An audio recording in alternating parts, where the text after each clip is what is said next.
Assalamualaikum warahmatullahi wabarakatuh. Alhamdulillahilladzi arsala rasulahu bil huda wa dinil haqq liyudhhirahu 'ala ad-dini kullih walau karihal musyrikun. Asyhadu an la ilaha illallah wa asyhadu anna Muhammadan abduhu wa rasuluh la nabiyya ba'dah. Allahumma shalli ala Muhammad wa ala ali Muhammad. Ya ayyuhal hadirun, inni usyikum wa iyaya bitaqwallah faqad fazal muttaqun. Hadirin dan hadirat, muslimin dan muslimat yang dicintai Allah. Ramadan tahun ini mungkin agak berbeda dengan Ramadan yang lalu. Khususnya Ramadan di tempat-tempat yang berada pada zona merah, di mana kedaruratan virus corona bermaharajalela. Di zona merah seperti ini, dan dalam kondisi darurat seperti itu, tentu kita tidak bisa beribadah di bulan Ramadan sebebas dan selepas tahun-tahun yang lalu. Mungkin masjid akan sunyi dari tarawih. Mungkin masjid akan sunyi dari i'tikaf. Padahal orang Islam di dalam masjid itu persis seperti ikan di dalam air. Kalaulah seorang muslim dipisahkan dari masjid, seakan-akan terpisahlah jiwa dari badannya. Tapi dalam kondisi darurat, kita bukan menafikan sunnah, namun kita hanya sekedar berpindah dari satu sunnah ke sunnah yang lain. Sebab Islam adalah agama yang sangat menghargai kehidupan manusia. Maka kita dilarang memudaratkan diri, apalagi memudaratkan orang lain. Ini yang dikatakan Rasul, la darara wala dirara. Ketika kemudaratan sudah datang, maka kita bertemu dengan kaedah-kaedah tentang darurat yang dirumuskan oleh ulama-ulama kita dahulu. Di antaranya, darul mafasid muqaddam ala jalbil masalih. Menolak kemudaratan itu lebih utama, lebih didahulukan dari mengambil kemaslahatan. Ad-darurah tubihul mahsurah, al-musaqqah tajribut taisir. Ini semua dalil bahwa jiwa manusia itu sangat penting. Saya mengutip takrif atau definisi darurat yang diungkapkan oleh ulama-ulama mazhab Maliki. Kata ulama-ulama mazhab Maliki, yang disebut dengan darurat itu adalah kondisi di mana diyakini atau diduga dapat membahayakan jiwa manusia.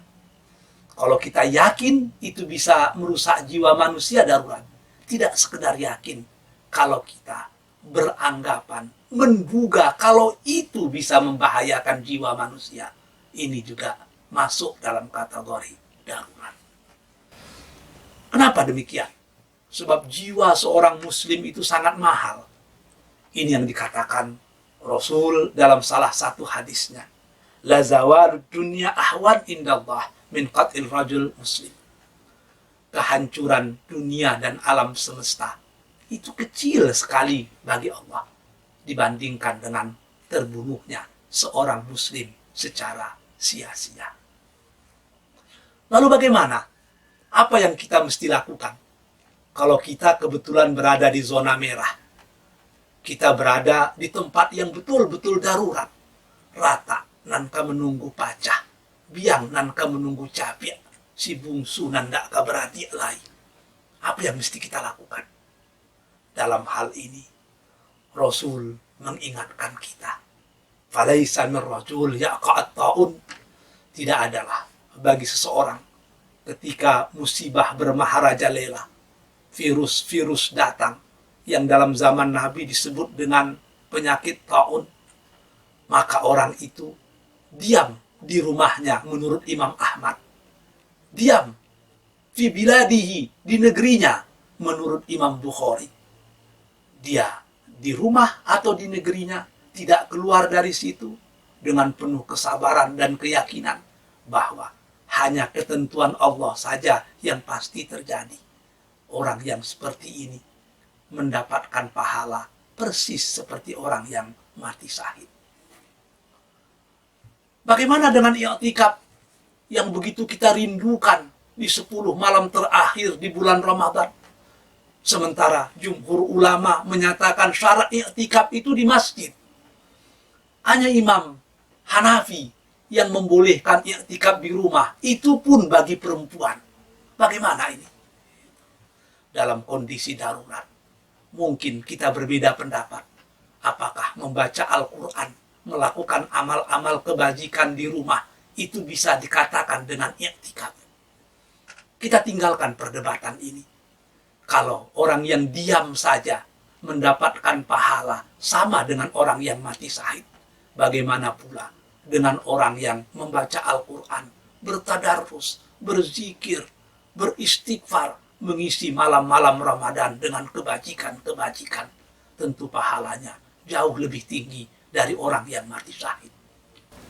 Yang lebih hebat daripada itu adalah kalau berdiam diri, menjaga diri dan orang lain, mendapatkan pahala sama dengan orang yang mati syahid. Bagaimana dengan para medis kita yang menyambung nyawa, berjuang mati-matian, memutus rantai virus corona agar tidak menyebar lebih luas? Apa kira-kira pahala yang diberikan Allah kepada mereka? Tentu jauh lebih hebat daripada pahala orang yang mati syahid. Maka kita berdoa kepada Allah agar pejuang-pejuang corona kita diberikan balasan yang sebaik-baiknya. Dan kita juga tabah dalam menghadapi musibah ini. Kita upayakan apa yang bisa kita upayakan secara zahir. Kita serahkan kepada Allah apa yang ada di luar kekuasaan kita. Faiza azamta fatawakkal 'ala Allah. Kita bersemboyan Ramadan datang, virus corona akan hilang. Fa'tabiru ya ulil absar la'allakum turhamun. Wabillahi taufiq wal hidayah. Assalamualaikum warahmatullahi wabarakatuh.